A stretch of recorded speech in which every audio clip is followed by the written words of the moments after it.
ಬೇರೆ ಬೇರೆ ಸಂದರ್ಭದಲ್ಲಿ ಇವನ್ನ ಸಂದರ್ಶನ ಮಾಡಿದ್ದೇನೆ, ಸಾಕಷ್ಟು ವಿಚಾರವನ್ನು ಅವ್ರ ಮೂಲಕ ನಿಮ್ಮ ಮುಂದೆ ಇಟ್ಟಿದ್ದೇನೆ.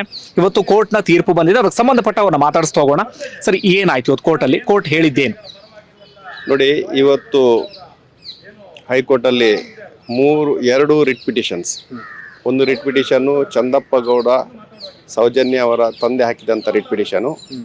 ಇನ್ನೊಂದು ರಿಟ್ ಪಿಟಿಷನು ಆರೋಪಿ ಸಂತೋಷ್ ರಾವ್ ಅವರು ಹಾಕಿದಂಥ ರಿಟ್ ಪಿಟಿಷನು. ಹಾಗೆ ಇನ್ನೊಂದು ಕ್ರಿಮಿನಲ್ ಅಪೀಲ್, ಈ CBI ಅವರು ಹಾಕಿದಂಥ ಮೇಲ್ಮನವಿ. ಈ ಮೂರು ಪಿಟಿಷನ್ಗಳು ಇವತ್ತು ಹೈಕೋರ್ಟಲ್ಲಿ ಜಡ್ಜ್ಮೆಂಟ್ ಪ್ರೊನೌನ್ಸ್ಮೆಂಟ್ಗೆ ಬಂದಿತ್ತು. ಈ ಮೂರು ಪಿಟಿಷನನ್ನು ಹೈಕೋರ್ಟ್ ಅವರು ವಜಾ ಮಾಡಿದ್ದಾರೆ. ಹಾಗೆ ಇನ್ನು ಮುಂದೆ ಇರುವಂತ ಕಾನೂನು ಹೋರಾಟ ಅವಕಾಶ ಏನು? ಅಂದ್ರೆ ಮತ್ತೆ ಮೇಲ್ಮನವಿ ಸಲ್ಲಿಸಬಹುದಾ, ಹೇಗೆ? ನೋಡಿ, ಈಗ ನಾವು ಹಾಕಿದಂಥ ರಿಟ್ ಪಿಟಿಷನ್ ಅನ್ನು ವಜಾ ಮಾಡಿದ್ದಾರೆ. ಯಾವ ಕಾರಣಕ್ಕೆ ಇದನ್ನು ವಜಾ ಮಾಡಿದ್ದಾರೆ ಅಂತ ನಾವು ಇನ್ನು ತೀರ್ಪಿನ ಕಾಪಿ ಬಂದಿಲ್ಲ.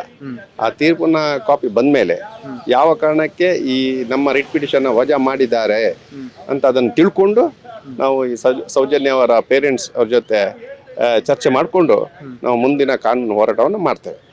ಖಂಡಿತವಾಗಿ ಈ ತೀರ್ಪಿನ ಮೇಲೆ ನಾವು ಸುಪ್ರೀಂ ಕೋರ್ಟಿಗೆ ಹೋಗ್ತೇವೆ.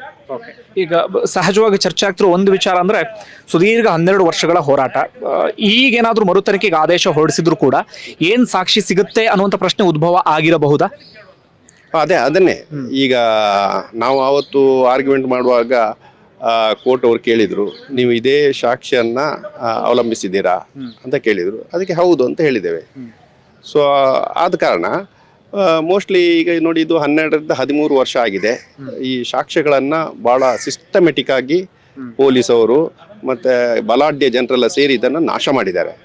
ಸೊ ಆದ ಕಾರಣ ಇದನ್ನು ಈಗ ಮತ್ತೆ ಪುನರ್ ತನಿಖೆಗೆ ಕೊಟ್ಟರೆ ಇದರಿಂದ ಯಾವುದೇ ಒಂದು ರಿಸಲ್ಟ್ ಬರಲಿಕ್ಕೆ ಇಲ್ಲ. ಈ ಒಂದು ಕಾರಣದಿಂದ ನಮ್ಮ ರಿಟ್ ಪಿಟಿಷನನ್ನು ವಜಾ ಮಾಡಿರೋ ಸಾಧ್ಯತೆ ಇದೆ. ಗೊತ್ತಾಯ್ತಲ್ಲ? ಹಾಗೆ ಈಗ ಸರ್, ಸಂತೋಷ್ ರಾವ್ ಹಿಂದೆನೇ ತೀರ್ಪು ಬಂದಿತ್ತು ನಿರಪರಾಧಿ ಅಂತ. ಆದ್ರೂ ಕೂಡ ಸಾರ್ವಜನಿಕ ವಲಯದಲ್ಲಿ ಒಂದಷ್ಟು ಚರ್ಚೆ ಆಗ್ತಾ ಇತ್ತು, ಆತನೇ ಅಪರಾಧಿ ಅಂತ ಹೇಳಿ. ಇವತ್ತು ಮತ್ತೊಮ್ಮೆ ಕೋರ್ಟ್ ಬಹಳ ಸ್ಪಷ್ಟವಾದ ತೀರ್ಪು ಕೊಟ್ಟಿದೆ. ಕಾನೂನು ರೀತಿಯಲ್ಲಿ ಇದನ್ನು ಹೇಗೆ ವಿಶ್ಲೇಷಣೆ ಮಾಡ್ತೀರಾ? ಅಂದ್ರೆ ಇನ್ನು ಮುಂದೆ ಸಂತೋಷ್ ರಾವ್ನೇ ಅಪರಾಧಿ ಅಂತ ವಾದ ಮಾಡೋದ್ರಲ್ಲಿ ಏನಾದ್ರೂ ಹುರುಳಿರುತ್ತಾ ಏನು? ನೋಡಿ, ಈ CBI ಅವರು ಹಾಕಿದಂಥ ಮೇಲ್ಮನವಿಯನ್ನ ಇವತ್ತು ಹೈಕೋರ್ಟಿನ ವಿಭಾಗೀಯ ಪೀಠದವರು ವಜಾ ಮಾಡಿದ್ದಾರೆ. ಅದರ ಅರ್ಥ ಈ ಸೌಜನ್ಯ ಪರ ಹೋರಾಟಗಾರರಿಗೆ ಮತ್ತೆ ಸಂತೋಷ್ ರಾವ್ಗೆ ಸಿಕ್ಕಿದಂತ ಒಂದು ದೊಡ್ಡ ಗೆಲುವು ಅಂತ ಹೇಳ್ಬೋದು. ದೊಡ್ಡ ಗೆಲುವು. ಹೌದು.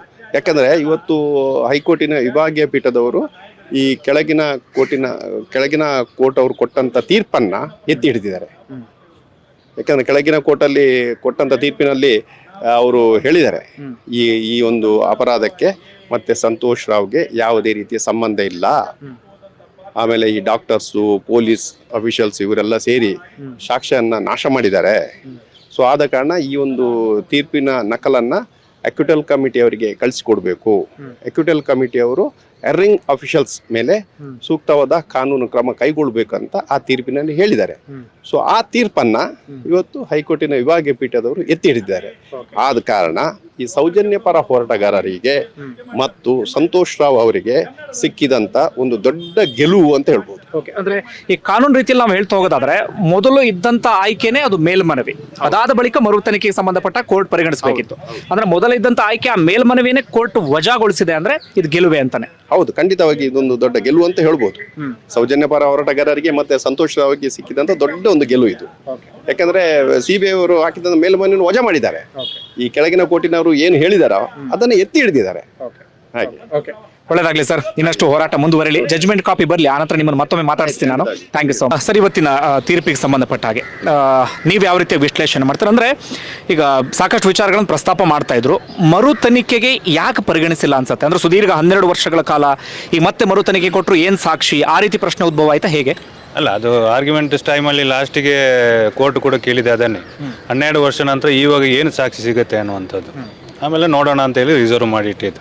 ಹಾಗೆ ಆ ರೀಸನ್ ಎಲ್ಲ ಬಂದಿರ್ಬೋದು ಜಜ್ಮೆಂಟಲ್ಲಿ. ನೋಡೋಣ ಅದು ಜಜ್ಮೆಂಟಲ್ಲಿ ಏನು ರೀಸನ್ ಮೇಲೆ ಇದು ಏನು ರೀಇನ್ವೆಸ್ಟಿಗೇಷನ್ ಬೇಡ ಅಂತ ಹೇಳಿದ್ದಾರೆ ಅಂತೇಳಿ ನೋಡಿ ತಿಳ್ಕೊಳ್ಳೋಣ. ಈ ಸಂತೋಷ್ ರಾವ್ ನಾವೆಲ್ಲರೂ ಅಮಾಯಕ ಅಂತಿದ್ವಿ. ಸಂತೋಷ್ ರಾವ್ ಇಡೀ ಕುಟುಂಬನೇ ಸರ್ವನಾಶ ಆಗೋಗ್ಬಿಟ್ಟಿತ್ತು. ಆ ಸಂದರ್ಭದಲ್ಲಿ ಸಂತೋಷ್ ರಾವ್ ಪರವಾಗಿ ನಿಂತ್ಕೊಂಡ್ರಿ, ಕಾನೂನು ಹೋರಾಟ ಏನೇನು ಮಾಡ್ಬೇಕು ಎಲ್ಲವನ್ನೂ ಕೂಡ ಮಾಡಿದ್ರಿ. ಇವತ್ತು ಸಂತೋಷ್ ರಾವ್ ಮೇಲ್ಮನವಿ ಸಲ್ಲಿಸಿದಾಗ ಅದು ಕೂಡ ರಿಜೆಕ್ಟ್ ಆಯಿತು. ಏನು ಹೇಳ್ತೀರಿ ಈ ಸಂದರ್ಭದಲ್ಲಿ? ಇಲ್ಲ, ಒಳ್ಳೆ ಆರ್ಡ್ರು. ಈಗ ಸಂತೋಷ್ ರಾವ್, ಈಗ ಆ್ಯಕ್ಚುಲಿ ನಾವು ಟೆನ್ಷನ್ ಮಾಡಿದಷ್ಟು ಸಂತೋಷ್ ರಾವ್ ಟೆನ್ಷನ್ ಮಾಡಿರಲಿಲ್ಲ. ಅವನಿಗೆ ಇವತ್ತು ಕೂಡ ಏನಾಗಿದೆ ಅಂತ ಅವನಿಗೆ ಗೊತ್ತಿಲ್ಲ. ಆದರೂ ಒಂದು ಸಾಮಾಜಿಕ ನೆಲೆಯಲ್ಲಿ ನಾವು ಆ ಬಗ್ಗೆ ಹೋರಾಟ ಮಾಡಿದ್ದು, ಒಂದು ಹುಡುಗಿಗೆ ನ್ಯಾಯ ಕೊಡಬೇಕು ಅನ್ನೋ ಒಂದು ನಿಟ್ಟಿನಲ್ಲಿ ನಾವು ಹೋರಾಟ ಮಾಡಿದ್ದು. ಅದಕ್ಕೆ ಜಯ ಸಿಕ್ಕಿದೆ ಇವತ್ತು. ನನ್ನ ಪ್ರಕಾರ ಎರಡು ಆಗ್ಬೇಕು, ಒಂದು ಹುಡುಗಿಗೆ ನ್ಯಾಯ, ಒಂದು ಅವನಿಗೂ ನ್ಯಾಯ, ಅಮಾಯಕನಿಗೂ ನ್ಯಾಯ. ಇಡೀ ಕುಟುಂಬ. ಹೌದು, ಎರಡು ಕೂಡ ಇವತ್ತು ಆಗಿದೆ. ನಿನ್ನೆಯಿಂದ ಏನು ಜಜ್ಮೆಂಟು ಡೇಟ್ ಅನೌನ್ಸ್ ಆದಮೇಲೆ ಏನು ಸಾಮಾಜಿಕ ಜಾಲತಾಣದಲ್ಲಿ ಬರ್ದಿದ್ದು, ಸಂತೋಷ್ ರಾವ್ಗೆ ನಾಳೆ ಗಲ್ಲಿಗೆ ಇರಿಸ್ತಾರೆ, ಸಂತೋಷ್ ರಾವ್ ಇನ್ನು ಮುಂದೆ ಜೈಲಲ್ಲಿ ಫಿಕ್ಸು. ಆ ನಂತರ ಹೋರಾಟಗಾರರನ್ನೆಲ್ಲ ಏನು ಟ್ರೋಲ್ ಮಾಡ್ತಾ ಬರೆದ್ರು. ಅವರು ಇಲ್ಲಿ ಮುಟ್ಟು ನೋಡಿಕೊಳ್ಳುವಂಥ ಒಂದು ಆರ್ಡರ್ ಬಂದಿದೆ ಇವತ್ತು. ಮುಂದಿನ ಕಾನೂನು ಹೋರಾಟದ ಅವಕಾಶ ಏನೇನಿದೆ? ಏನೇನು ಡೋರ್ ಓಪನ್ ಆಯಿತು ಅಂತೀರಿ ಅಥವಾ ಏನು ಮಾಡಬಹುದು? ಅಲ್ಲ, ರೀಇನ್ವೆಸ್ಟಿಗೇಷನಿಗೆ ಅದು ವಿಕ್ಟಿಮ್ ಕಡೆಯವರು ಖಂಡಿತ ಹೋಗ್ತಾರೆ. ಇದು ಕಾಂಪನ್ಸೇಷನ್ ಬಗ್ಗೆ ಏನು ಆರ್ಡರ್ ಮಾಡಿದ್ದಾರೆ ಅಂತ ಗೊತ್ತಿಲ್ಲ. ಯಾಕೆ ಕಾಂಪನ್ಸೇಷನ್ ಬೇಡ ಇವರಿಗೆ ಅಂತ ಹೇಳಿ, ಒಂದು ವೇಳೆ ಅದರ ಬಗ್ಗೆ ಕಾಂಪನ್ಸೇಷನ್ ಬಗ್ಗೆ ಆರ್ಡರ್ ಇದ್ದರೆ 100% ನಾವು ಕೂಡ ಹೋಗ್ತೀವಿ. ಸುದೀರ್ಘ ದಿನಗಳಿಂದ ಸೌಜನ್ಯ